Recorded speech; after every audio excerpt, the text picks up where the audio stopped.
Good evening, students. Today I am going to give you a recap of the chapter 1 that we have completed all the exercises from 1.1 to 1.6. We started with the cross multiplication. We started with the cross multiplication of two sets A and B. What is cross multiplication of two sets A and B?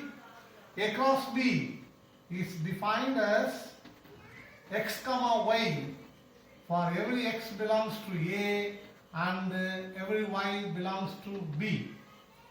It is written in terms of ordered pair, and n of A cross B is equal to n of A into n of B. And remember, A cross B is not equal to B cross A. That is, the cross multiplication of two sets is not commutative. Whereas, n of A cross B will always be equal to n of B cross A, and that is nothing but n of A into n of B. And similarly, the cross multiplication of three sets, namely A cross B cross C, and the number of A cross B cross C is equal to n of A into n of B into n of C. And the cross product of two sets always lies in a Cartesian plane of two dimensions, and the cross product of three sets always lies in a three-dimensional space. After completing cross multiplication, we come back to the relations. Remember, relations is always a subset of cross multiplication. If A and B are two sets and we can find A cross B, then the relation is nothing but the subsets of A cross B. That is, and the number of relations is always equal to 2 to the power n of A into n of B. And suppose if n of A is equal to P and n of B is equal to Q, and the total number of relations is 2 to the power of PQ. Relations is always represented by means of set of ordered pairs, arrow diagram, and also table.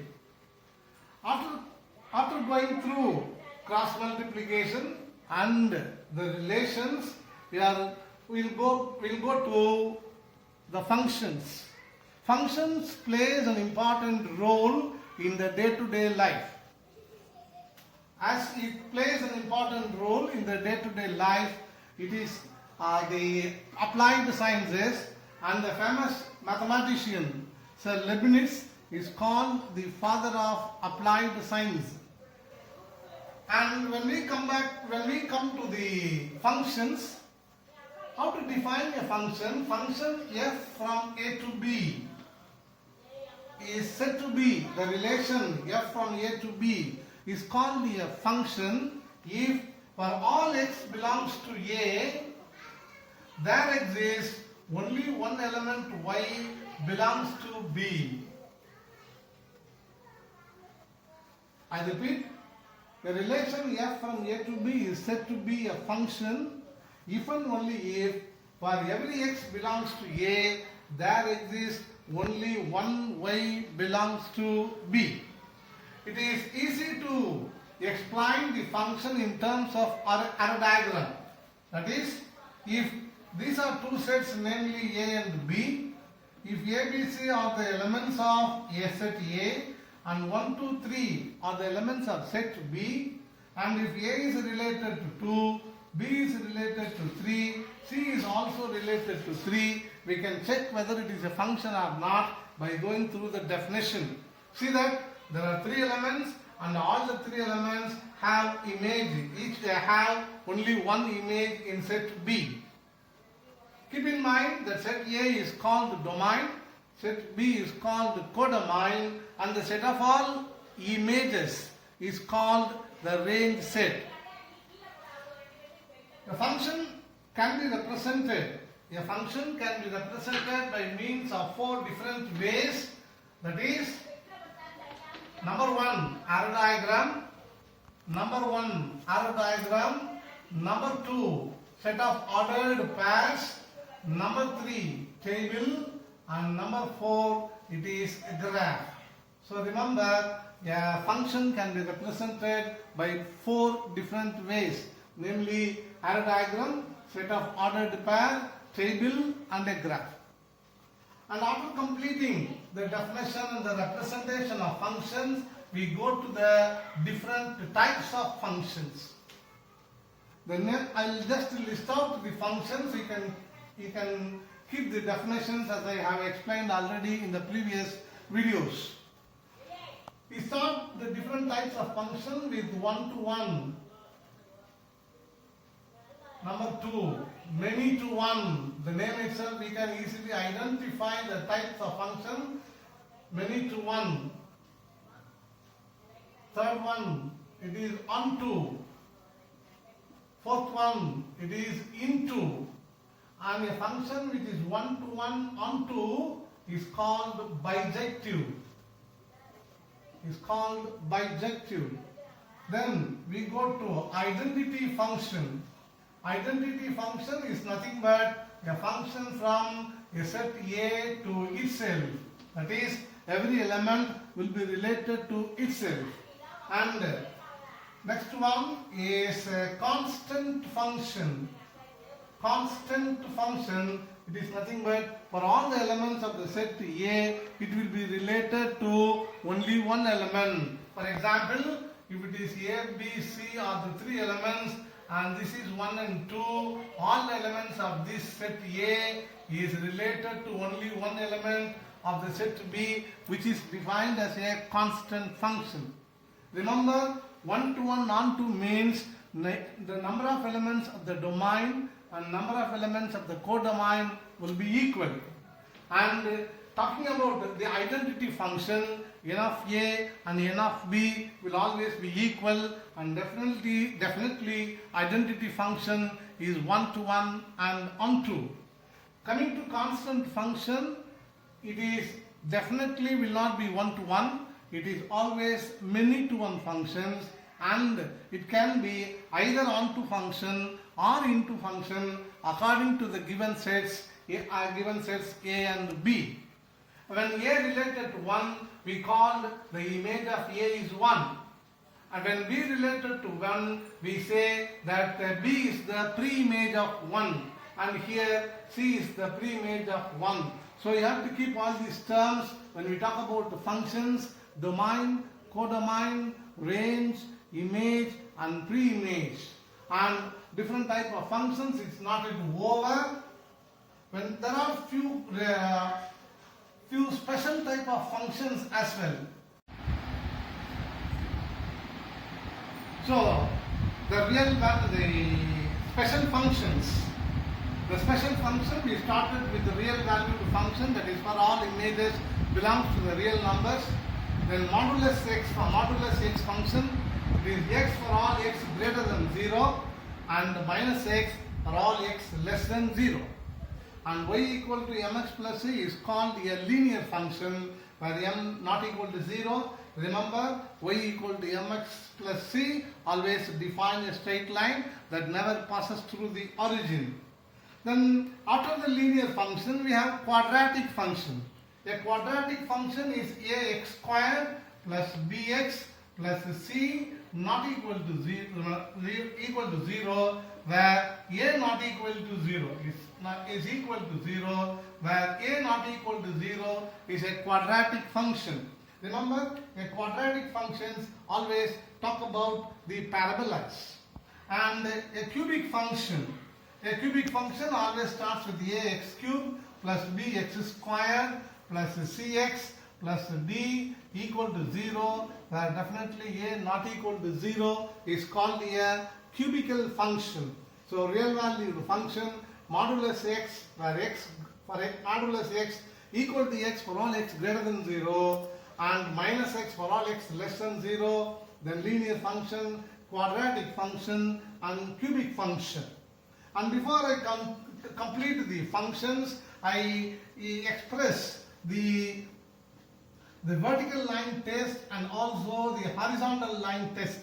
Remember, the vertical line test helps us to find out whether a curve is a function or not. For example, if you have a parabola like this, a vertical line always cuts the parabola at only one point. It is called a function. Whereas a parabola, this is also, remember, a parabola. If you draw a vertical line, it cuts the curve at two different points. Therefore, it is not a function.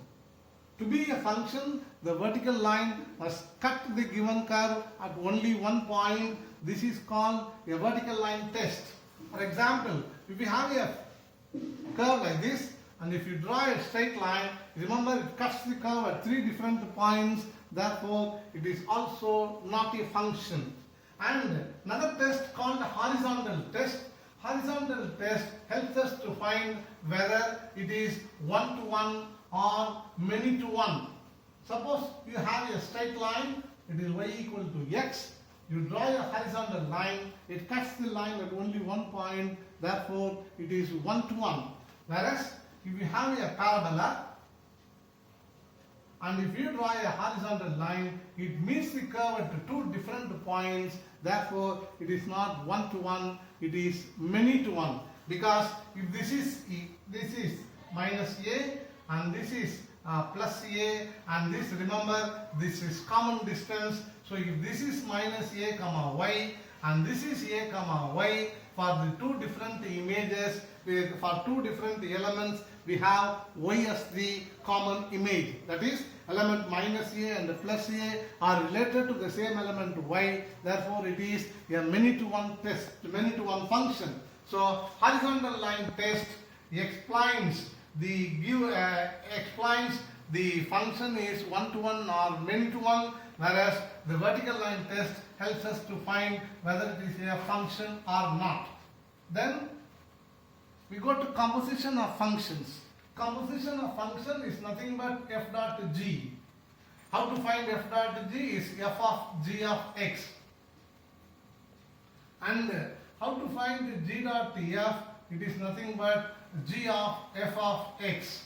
That is, if we have two functions, if we have this is a, this is b, and this is c, f is a function from a to b, and g is a function from b to c. Therefore, the image of a goes to c for the function f dot g. And remember, this composition of function is not always commutative. I said it is not always commutative, maybe equal in few or some cases. And next goes to the composition of triple functions f, g and h. The function f dot g dot h is equal to f dot g dot h. This is associative. This composition of function, when f, g and h are three different functions, this is associative. This composition of functions is always associative, whereas the commutative is not always commutative, maybe at a certain time, maybe at very few cases. And another function, namely, if we have root of x squared plus x plus 1, if this is f of x or f, remember here that we have two functions. One is x squared plus x plus 1, another is square root. Therefore, this is f is equal to here. First we find the f1, then we find f2. So f is equal to f2, f1, maybe sometimes equal or very few times it will be equal or less than also. Therefore, in general, f is always less than or equal to f1, f2. So I hope I have covered almost the entire chapter in this recap, I said already this is only a recap, not with the explanations and all. Remember, being the first chapter, in the new syllabus there is no blueprint given. And we don't know how many marks will come from each and every chapter. We don't know how many questions will come as 5 marks or 2 marks or objective type in each chapter. As far as I am concerned, there is a possibility for 2 5-mark questions. 2 5-mark questions and maybe 3 or 2 1-mark questions, objective type, and there is possibility for 2 2-mark questions as well.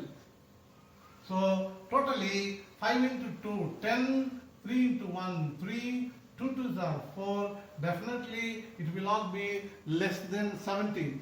Therefore from the chapter 1, sets, relations and function, we can expect almost not less than 17 marks out of the on the total question paper.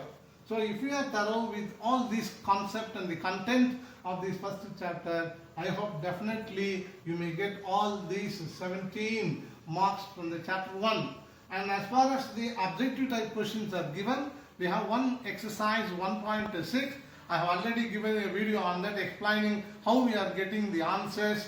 And not only, it is also given that the objective type questions will not come only from the textbook exercises, it may come even inside or even outside the textbook also. For that only you should know the concept and the content of the chapter very well. Hope I have did almost the entire section in this recap.